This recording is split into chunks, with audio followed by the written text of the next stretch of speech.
Everyone, तो कैसे हैं आप सभी। मैं हूं अर्णा चौधरी। तो चलिए स्टार्ट करते हैं प्रीवियस ईयर क्वेश्चन पेपर को। अभी तक मैंने जितने भी क्वेश्चन पेपर आपको कराए हैं तो आई होप आपको अच्छे से क्लियर हुए होंगे। और क्योंकि भाई टाइम बहुत कम रह गया है तो आपको अपना फोकस बढ़ाना होगा और प्रैक्टिस सेट को ज़्यादा से ज़्यादा टाइम देना होगा। तो चलिए स्टार्ट करते हैं। इसको भी आप अपना पूरा टाइम देना, अच्छे से सोल्व करना। 30 क्वेश्चन है और ये जो क्वेश्चन है, ये जो CDP है, आपको चाहे आपकी हिंदी पेडागोजी हो, चाहे इंग्लिश हो, चाहे जो भी आपने लैंग्वेज ली हो, या फिर आप सेकंड लेवल में SST में जो साइकोलॉजी आती है, पेडागोजी आती है, उसमें भी आपको इक्वली हेल्प करेगा क्योंकि अंडरस्टैंडिंग यहीं से मेकिंग होती है। ठीक है ना। तो चलिए स्टार्ट करते हैं, समझते हैं। फर्स्ट क्वेश्चन है कि एक बच्चे के विकास की प्रगति को उसी उम्र के बच्चों के विकास की दर से तुलना करके सटीकता से मापा जा सकता है। ठीक है।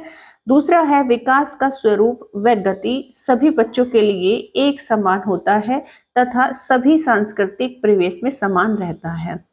तो अगर हम कथन की बात करें तो कथन भी गलत है क्योंकि विकास को मापा नहीं जा सकता, कट हो जाएगा। ठीक है ना, आपने समझा होगा।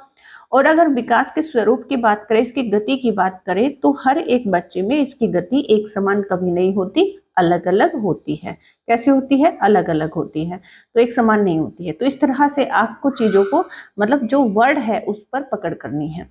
ठीक, तो आपके सारे आंसर जो है ठीक हो जाएंगे। तो ऑप्शन नंबर डी यहाँ पर जो है सही हो जाएगा। क्वेश्चन नंबर 2 है, एक बच्ची फुटबॉल खेलने सीखने से पहले, अभी फुटबॉल किससे खेलते हैं? पैर से खेलते हैं ना, पंजे से खेलते हैं।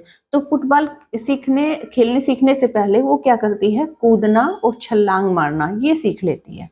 ठीक है। अब कूदने और छलांग मारने में पूरा शरीर यूज हो रहा है, यानी कि शरीर की बड़ी मांसपेशी यूज हो रही है। तो यह विकास के किस सिद्धांत को प्रदर्शित करता है? तो सही आंसर हो जाएगा समीप दूराभिमुखी, यानी कि प्रॉक्सिमोडिस्टल। क्योंकि इसमें होता क्या है कि बच्चे के शरीर की सबसे पहले जब स्थूल मांसपेशियों का विकास हो, ठीक है, यानी कि पहले सीने में जो है मजबूती आई, उसके बाद से भुजाओं में, उसके बाद से हाथ और कलाई में मजबूती आती है। ठीक उसी तरीके से पैरों में मजबूती आ जाएगी, लेकिन जो पैरों के पंजे हैं उनमें बाद में मजबूती आएगी। तो ये जो स्थूल मांसपेशी है, जब इसमें तो पहले मजबूती आ गई और जो सूक्ष्म मांसपेशी है उनमें बाद में मजबूती आई, यानी कि फाइन मोटर स्किल्स जो है उनमें बाद में मजबूती आई। तो ये इस तरह से जब बच्चा विकसित होता है, इस तरह से उसके शरीर में जो मजबूती आती है, तो वो कौन से सिद्धांत पर? समीप दूराभिमुखी यानी कि प्रॉक्सिमोडिस्टल सिद्धांत पर आधारित होता है। ठीक है ना। क्वेश्चन नंबर 3 है, निम्नलिखित में से विकास के बारे में कौन सा कथन सही नहीं है? सही नहीं है, विकास आनुवंशिकता और पर्यावरण की अंतःक्रिया का एक उत्पाद है। ठीक है। विकास का कुछ हद तक पूर्वानुमान लगाया जा सकता है। विकास की दर एक समान और सार्वभौमिक है। विकास सामान्य से विशिष्ट की ओर होता है। तो विकास की जो दर है, हमने कई बार इस बात को समझा है, विकास की दर एक समान नहीं होती है, हर एक बच्चे में अलग अलग होती है। ठीक, बाकी यहाँ पर सब सही है कि विकास आनुवंशिकता और पर्यावरण की अंतर पारस्परिक क्रिया का उत्पाद है, बिल्कुल सही है। इसका कुछ हद तक पूर्णतः नहीं, क्वेश्चन कई बार घुमाने के लिए, आपको गलत करवाने के लिए ये भी बोल देता है कि विकास का पूर्णतः पूर्वानुमान लगाया जा सकता है। अगर वो पूर्णतः आ गया तो वो गलत हो जाएगा। कुछ हद तक आंशिक रूप से हम कह सकते हैं कि पूर्वानुमान लगाया जा सकता है। इसी बेस पर भविष्यवाणी भी कर देते हैं बच्चों के। ठीक है। और विकास सामान्य से कैसे चलता है? विशिष्ट की ओर चलता है। ठीक है ना, ये एकदम सही जो बात जो है सही है। क्वेश्चन नंबर 4 है कि बच्चे अपनी संस्कृति में व्यवहार करने के उपयुक्त तरीके अपने दोस्तों और मीडिया जैसे कई स्रोतों से सीखते हैं। ठीक है। तो जो बच्चे होते हैं, जो भी व्यवहार वो करते हैं, वो किससे सीखते हैं? अपनी संस्कृति से सीखते हैं। और संस्कृति के स्रोत कौन है? मीडिया, या फिर उसके दोस्त है, या फिर परिवार है, विद्यालय, ये सब संस्कृति के स्रोत होते हैं। ठीक है। तर्क इन्होंने क्या दिया है कि सामाजिकरण एक प्रक्रिया है जो बहुत से औपचारिक और अनौपचारिक साधनों के जरिए होती है।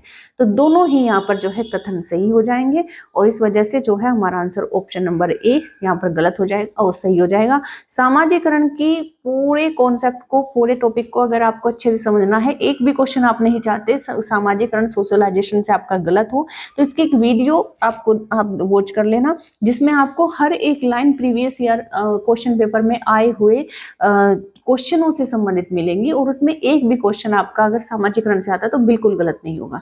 ठीक है, प्ले लिस्ट में जाकर आप इसे सर्च कर लेना। क्वेश्चन नंबर 5 है, मूर्त संक्रियात्मक अवस्था में बच्चों के लिए एक शिक्षिका को क्या करना चाहिए। मूर्त संक्रियात्मक अवस्था है तो सीधी सी बात है 7 से 11 वर्ष है ना। तो क्या करना चाहिए, अमूर्त संरचनाओं से सरोकार करने के लिए खूब अभ्यास करवाना चाहिए। यहाँ क्योंकि बच्चा मूर्त अवस्था में है तो मूर्त संरचनाओं पढ़ाने से कोई मतलब नहीं है। वस्तुओं और विचारों को जटिल से जटिल, हाँ सीधी सी बात है, जटिल से क्या करना चाहिए, वर्गीकृत करने के मौके मुहैया कराने चाहिए।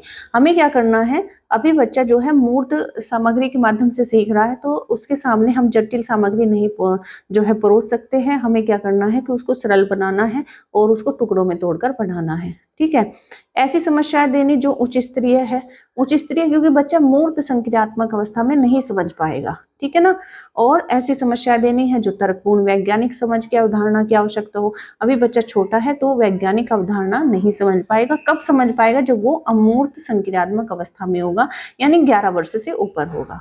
ठीक है ना। क्वेश्चन नंबर 6 है, जीन पियाजे के संज्ञानात्मक विकास के किस चरण पर बच्चा समझ बना लेता है कि प्रतीकों का इस्तेमाल वस्तुओं के प्रतिनिधित्व करने के लिए किया जा सकता है। यानी अगर हम किसी वस्तु को बच्चे को प्रेजेंट में लाइव नहीं दिखा सकते, जैसे कि एरोप्लेन है तो उसके प्रतीक को दिखा देते हैं, यानी कि उसके सिंबल को दिखा देते हैं। जैसे अगर बच्चे के सामने साइकिल नहीं है तब भी साइकिल शब्द सुनकर उसके मस्तिष्क में एक प्रतिबिंब बन जाता है। जरूरी नहीं है कि बच्चे देखकर ही सीखेंगे, अब उनमें ये क्षमता आ गई है कि वो चीज उनके सामने नहीं भी है तब भी वो समझ रहे हैं। तो समझ रहे हैं तो बच्चा कौन सी अवस्था में है, बच्चा है कौन सी में, मूर्त संक्रियात्मक अवस्था। हाँ, अभी प्रतिबिंब उनके दिमाग में बन जाता है तो वो मूर्त संक्रियात्मक अवस्था है।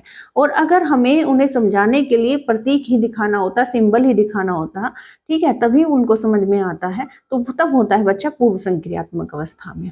ठीक है ना, जिसमें बच्चा सिंबल के माध्यम से चीजों को सीखता है।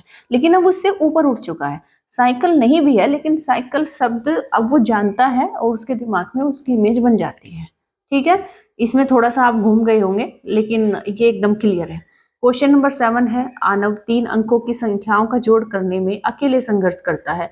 3 संख्याओं का कोई जोड़ है, ठीक है, 3 संख्याओं का कोई जोड़ है, जैसे 5, 9, 6 इस तरीके से उसको जो है जोड़ने के लिए दिया गया है, तो वो अकेले संघर्ष करता है, उसको मतलब वो नहीं हो पा रहा है, किंतु शिक्षिका की मदद से वह ऐसा करने में सक्षम हो जाता है, वो जोड़ रहा है उनको। ठीक है, ले वाइगोत्स्की के सिद्धांत के अनुसार यह क्या दर्शाता है।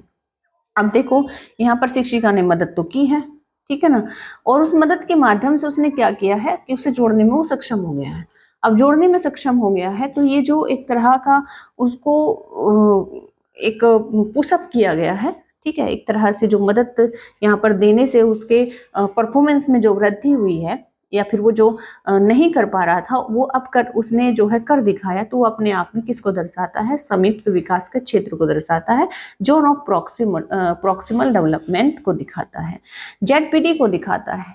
ठीक है, जेडपीडी इसका जो पूरा कॉन्सेप्ट है वो यही होता है कि जैसे फॉर एग्जांपल बच्चा यहाँ पर नहीं जो है उसको जोड़ पा रहा था, ठीक है, अब शिक्षिका की मदद से उसने जोड़ लिया है उसको, ठीक, तो वो जोड़ लिया है, तो जोड़ना एक तरह से यहाँ का अंतर वो नहीं कर पा रहा था, ठीक है, और उसके बाद से वो कर पाया, तो जो बीच का तो अंतर खत्म किया गया है, बीच में जो संभावना को बढ़ाया गया है, तो वही क्या है, समीप विकास का क्षेत्र कहलाता है।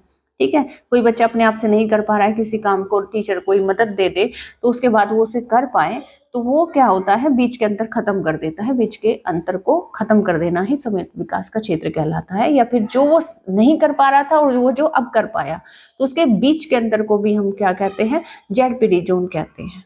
ठीक है, और यहाँ पर अगर मदद से क्वेश्चन आ जाए कि वो मदद क्या है, उसे हम क्या कहेंगे, अगर मदद से क्वेश्चन क्योंकि टीचर ने मदद की है ना, उस मदद को हम क्या कहेंगे, तो उसको इसके फोल्डिंग कहेंगे, उसको हम पाड़ या ढांचा कहेंगे। इसमें थोड़ा कंफ्यूजन होता है स्टार्टिंग में लेकिन बाद में क्लियर हो जाता है, तो आपको भी क्लियर हो गया होगा। चलिए क्वेश्चन नंबर 8 है, ले वाइगोत्स्की के अनुसार अधिगम क्या है। अधिगम यहाँ पर पूछा गया है किसके अनुसार, वाइगोत्स्की के अनुसार, तो सीधी सी बात है इसमें क्या होगा, इसमें सांस्कृतिक, समाज, भाषा कहीं ना कहीं मतलब उसका एक आपको छाप मिलती है, ठीक है, क्योंकि ये इन चीजों को बढ़ावा देते हैं।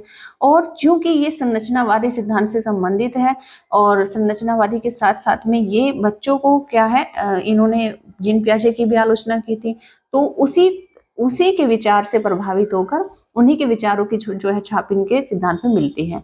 तो वाइगोत्स्की के अनुसार अधिगम क्या है, ज्ञान के निर्माण की प्रक्रिया, फिर ज्ञान प्राप्ति करने की एक निष्क्रिय प्रक्रिया, या फिर अभ्यास व दोहराव की प्रक्रिया, या फिर उद्दीपन प्रतिक्रिया के संबंधों की प्रक्रिया। तो ज्ञान के निर्माण की प्रक्रिया, ठीक है।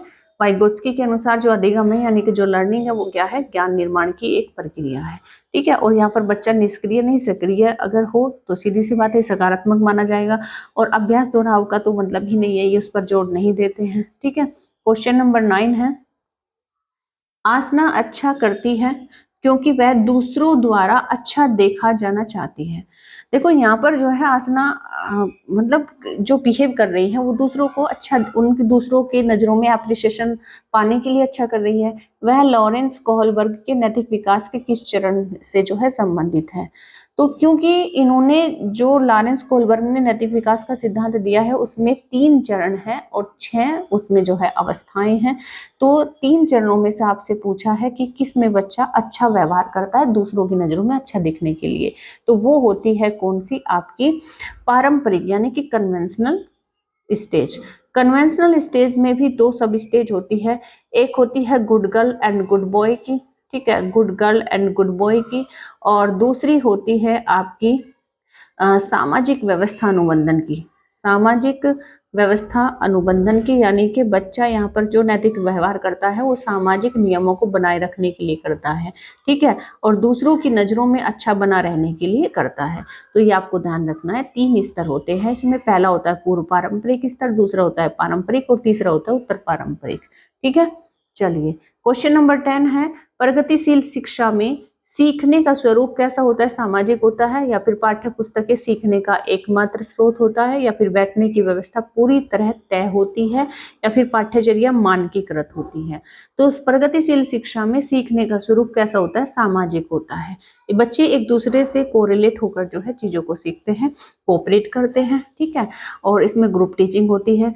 एकमात्र स्रोत पाठ्य पुस्तकें इसमें नहीं होती है, बैठने की व्यवस्था तय नहीं होती है, लचीली होती है, फ्लेक्सिबल होती है, और पाठ्यचर्या मानकीकृत नहीं होती है, वो भी क्या होती है, आवश्यकता अनुसार लचीली होती है, ठीक है ना। क्वेश्चन नंबर 11 है, क्वेश्चन नंबर 11, राष्ट्रीय शिक्षा नीति 2020 किस पर बल देती है। तो लचीला बहुस्तरीय गति आधारित अधिगम, या फिर बच्चों में केवल संज्ञानात्मक विकास से संबंधित पहलू, या फिर राष्ट्रीय पाठ्यचर्या का मानकीकरण पर होना, या फिर बच्चों के स्मरण कौशलों पर जो है मापन करना।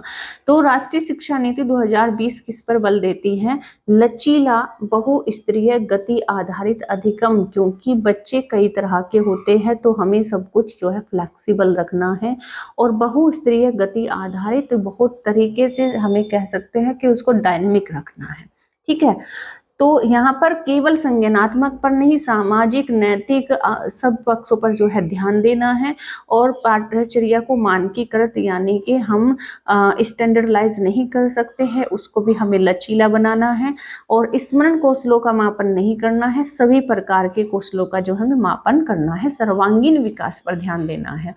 क्वेश्चन नंबर 12 है, निम्नलिखित में से कौन सी विशेषता हार्वर्ड गार्टनर द्वारा प्रतिपादित अंतःवैयक्तिक बुद्धि का आलेख करती है, इंटरपर्सनल इंटेलिजेंस का आलेख करती है।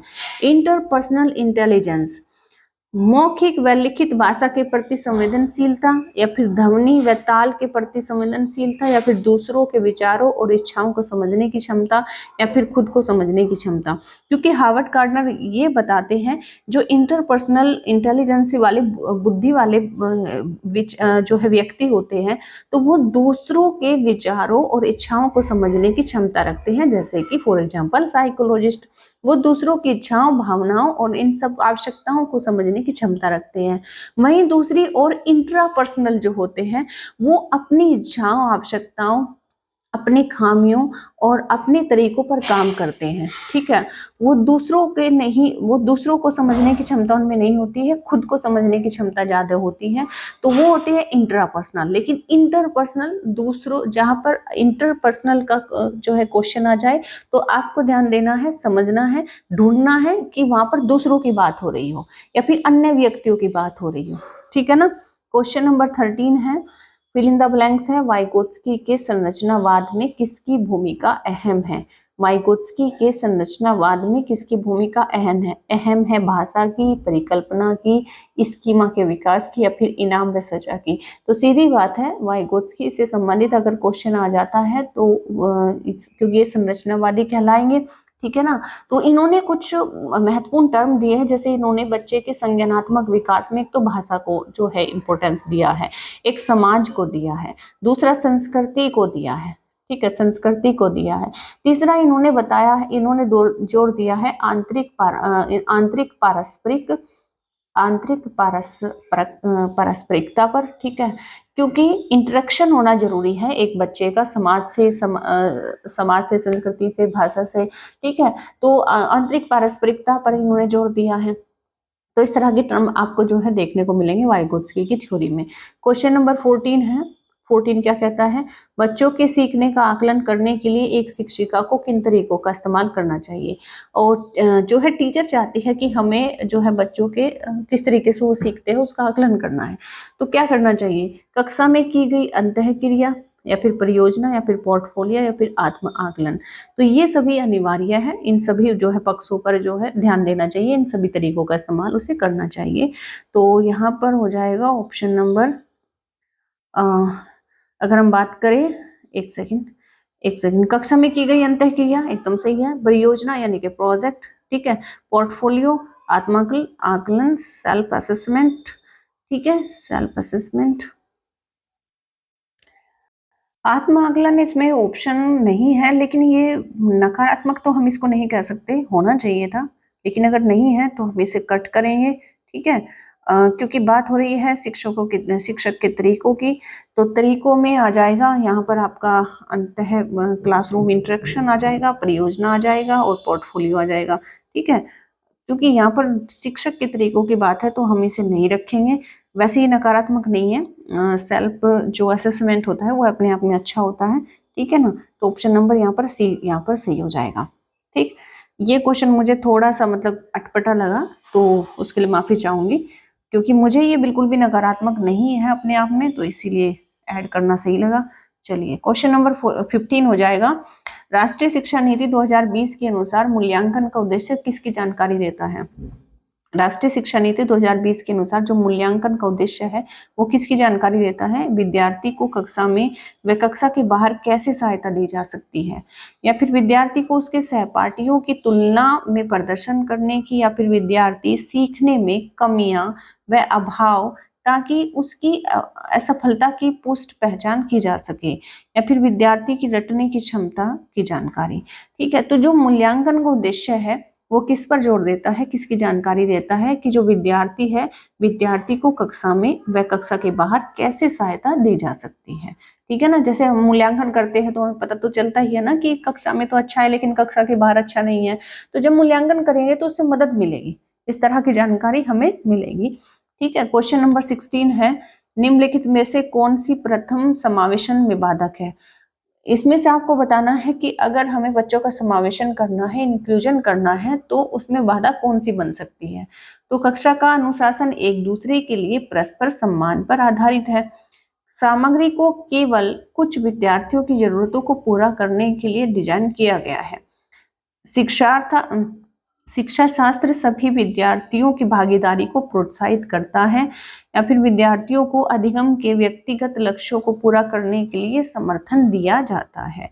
तो यहाँ पर ऑप्शन नंबर बी जो है कह रहा है कि जो सामग्री है केवल कुछ विद्यार्थियों की जरूरतों को पूरा करने के लिए अगर डिजाइन किया जाएगा तो उससे क्या होगा, उससे ये होगा कि जो बच्चे हैं, जो जिनका हमें समावेशन करना है, इंक्लूजन करना है, उसमें बाधा आएगी, यानी कि सभी बच्चों को हम एक साथ में नहीं जोड़ पाएंगे, बाकी सभी सकारात्मक है, सही है। क्वेश्चन नंबर 17 है, निम्नलिखित में से कौन हाशिए के समूह के हाशिए के समूह का मतलब क्या होता है, जिन बच्चों को हम जो है मतलब वो कर दिया जाता है, अलग कर दिया जाता है, पृथक कर दिया जाता है, जो अवांछित होते हैं, ठीक है, तो उनको मतलब एक साइड कर दिया जाता है, कहने का मतलब ये है। तो निम्नलिखित में से कौन हाशिए के समूह के विद्यार्थियों को शामिल करने में बाधा उत्पन्न करेगा?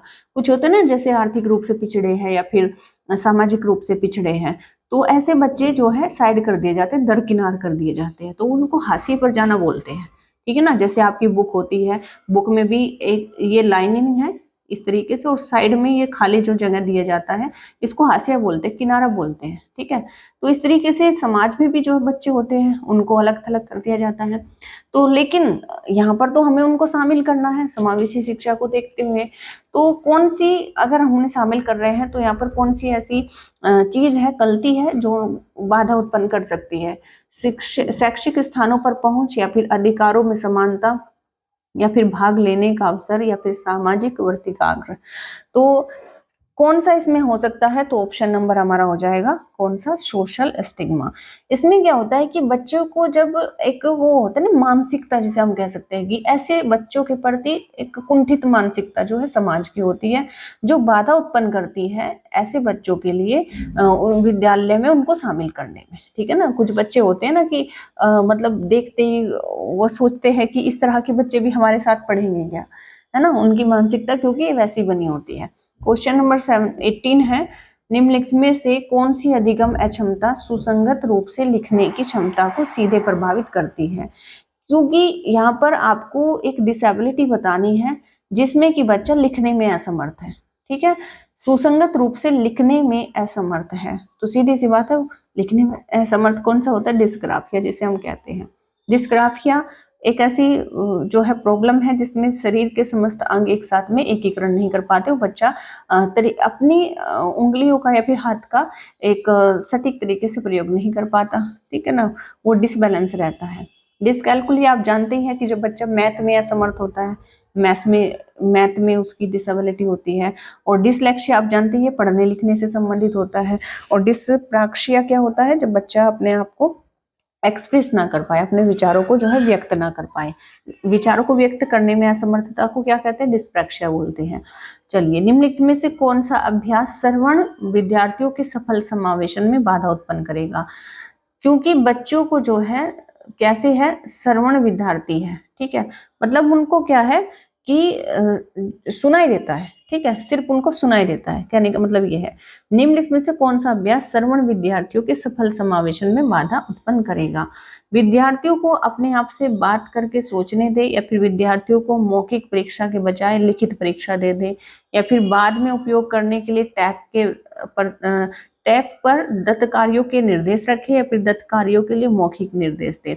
तो विद्यार्थियों को मौखिक परीक्षा के बजाय अगर हमने लिखित परीक्षा दे दी है तो उससे होगा क्या, क्योंकि बच्चा मतलब सुन पा रहा है, ठीक है, सिर्फ वो सुन सकता है, लेकिन हम वो बोल नहीं सकता है, बोल नहीं सकता या फिर वो पढ़ नहीं सकता, कहने का मतलब ये है, ठीक है। तो अगर हम उनको इस तरह से जो है विद्यार्थियों को मौखिक परीक्षा के बजाय जो है लिखित परीक्षा दे देंगे, क्योंकि वो जो है श्रवण जो विद्यार्थी होते हैं उनको हम अगर लिखित परीक्षा दे देंगे तो सीधी सी बात है उनको हमें क्या करना चाहिए,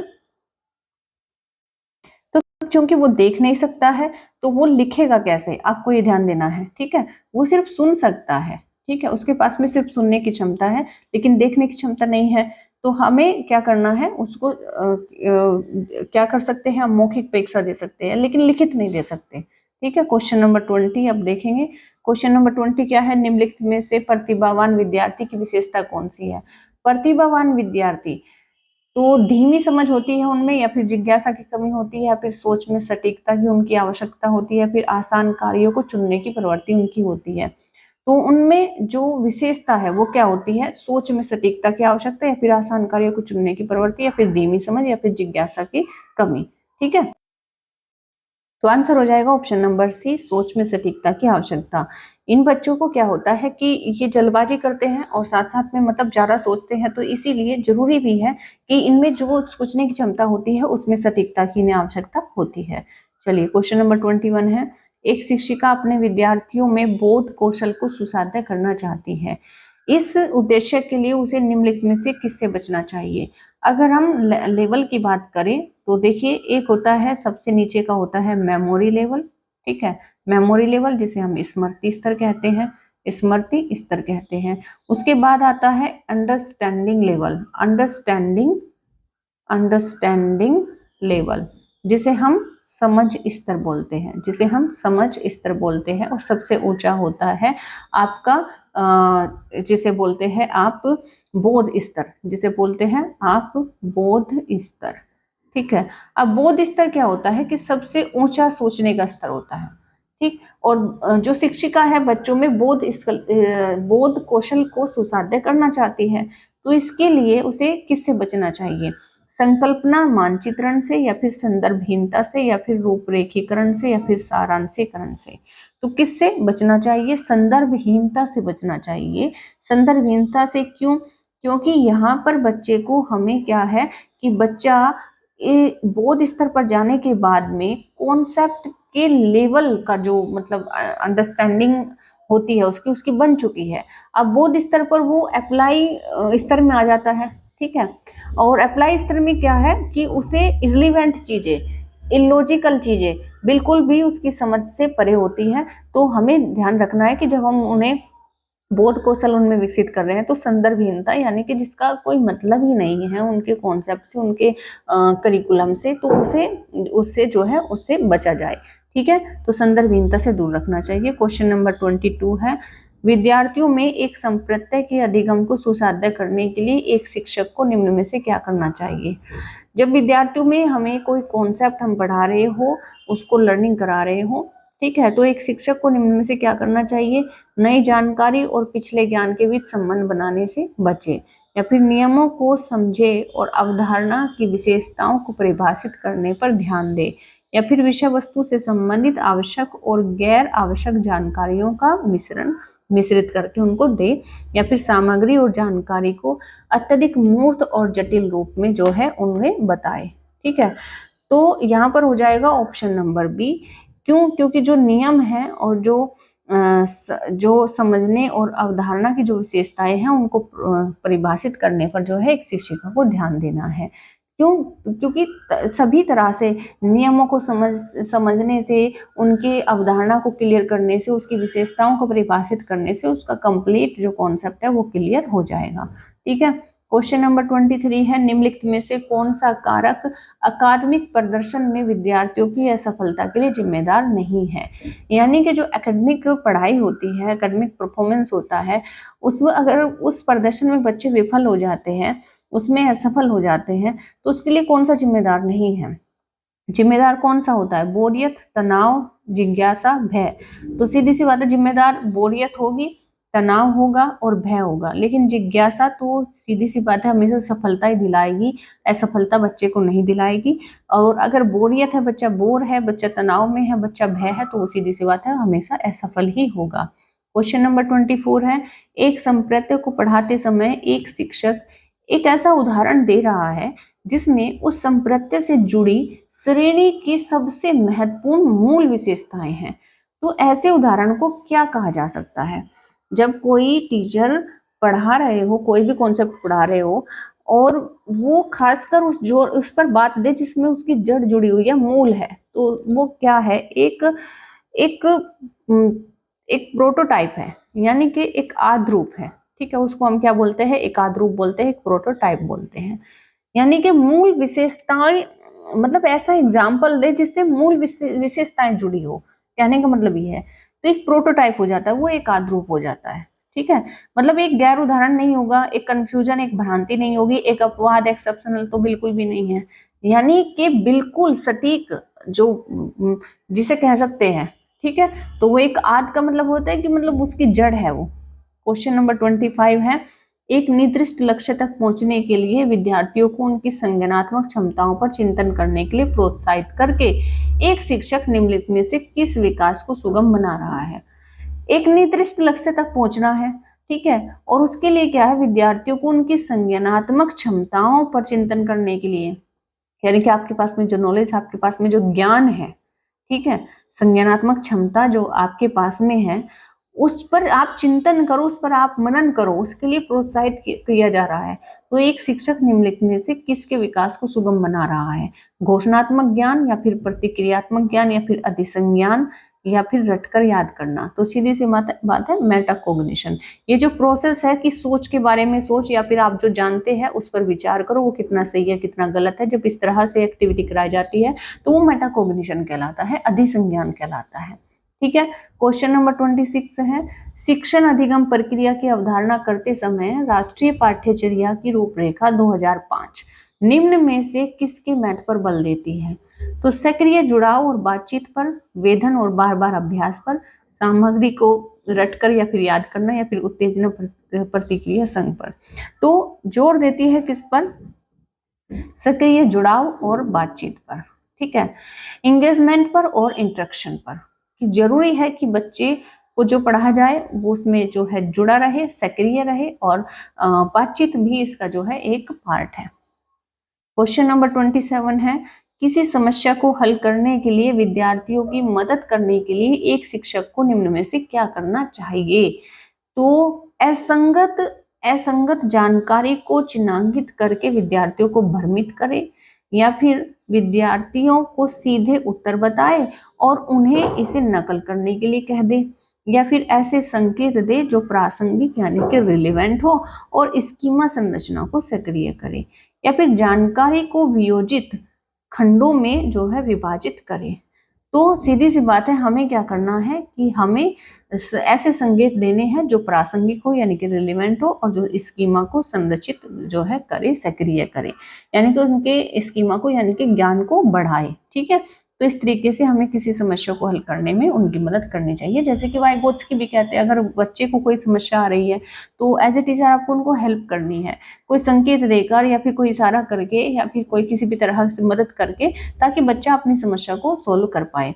क्वेश्चन नंबर 28 है, शिक्षण अधिगम प्रक्रिया के दौरान यानी कि लर्निंग टीचिंग के दौरान एक शिक्षक को विद्यार्थियों को उनकी भ्रांतियों यानी कि उनमें जो कंफ्यूजन है बच्चों में, और वैकल्पिक अवधारणाओं यानी कि अलग अलग तरह की सोच बच्चों में होती है, उनको साझा करने के अवसर देना चाहिए। ठीक है। क्यों? क्योंकि तर्क यह है कि जो भ्रांतियां होती हैं और जो वैकल्पिक अवधारणाएं होती हैं हमेशा आधारहीन होती है ना, ये बात सही है, और सीखने की प्रक्रिया में महत्वहीन होती है। ठीक है। तो जो वैकल्पिक अवधारणाएं होती हैं तो आधारहीन होती है और सीखने की प्रक्रिया में महत्वहीन होती है, तो ये गलत हो जाएगा। पहला इसमें ऑप्शन जो है सही हो जाएगा कि इस तरह से जो है अवसर देने चाहिए। तो हमारा हो जाएगा यहाँ पर ए सही है, लेकिन आर जो है गलत है। ठीक है। क्वेश्चन नंबर 29 है, अधिगम असहायता लाचारी तब महसूस होती है जब एक विद्यार्थी यह मानता है कि क्षमता में सुधार हो सकता है और उसका ध्यान महारत के लक्ष्यों पर केंद्रित होता है, प्रयास क्षमता को प्रभावित करते हैं और उसका ध्यान प्रदर्शन लक्ष्यों पर केंद्रित होता है, शैक्षणिक गतिविधियों के परिणाम नियंत्रणीय है। ठीक है। शैक्षणिक गतिविधियों के परिणाम नियंत्रणीय है या फिर शैक्षणिक गतिविधियों के परिणाम अनियंत्रित है। तो अधिगम असहायता या फिर लाचारी एक विद्यार्थी को कब महसूस होती है? ठीक है।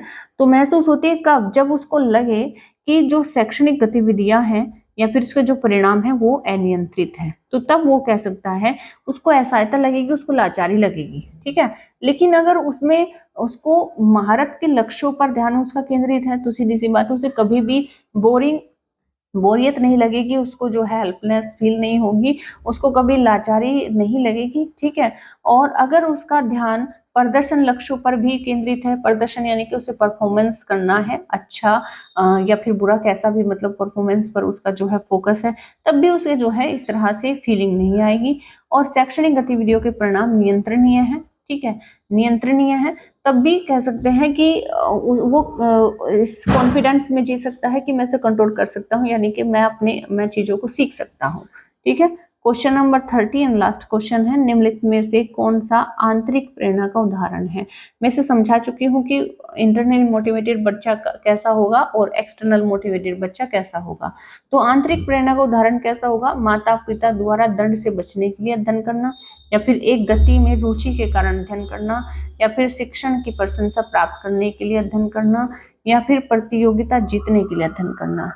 तो आंतरिक से मतलब यहाँ पर है कि बच्चा इंटरनल मोटिवेटेड है, तो सीधी सी बात है कि एक गतिविधि में रुचि के कारण उसे इंटरेस्ट है, इस वजह से वो दंड कर रहा है। ना तो उसे दंड से बचना है, ना उसे प्रशंसा प्राप्त करनी है, ना उसे जीतने का लालच है। तो अगर इस तरह से है तो वो क्या है, एक्सटर्नल मोटिवेटेड है। लेकिन इंटरनल में उसकी सेल्फ इंटरेस्ट आपको दिखाई देगा। ठीक है, 30 क्वेश्चन हमने डिस्कस किए हैं, तो आपको बताना है कि आपका स्कोर कैसा रहा और कैसा ये क्वेश्चन पेपर आपको लगा, और ये हेल्प करेगा सीधे सीधे आपको जो है आपके एग्जाम में। ठीक है, तो चलिए मिलते हैं नेक्स्ट क्लास में, तब तक के लिए thank you, take care, bye bye.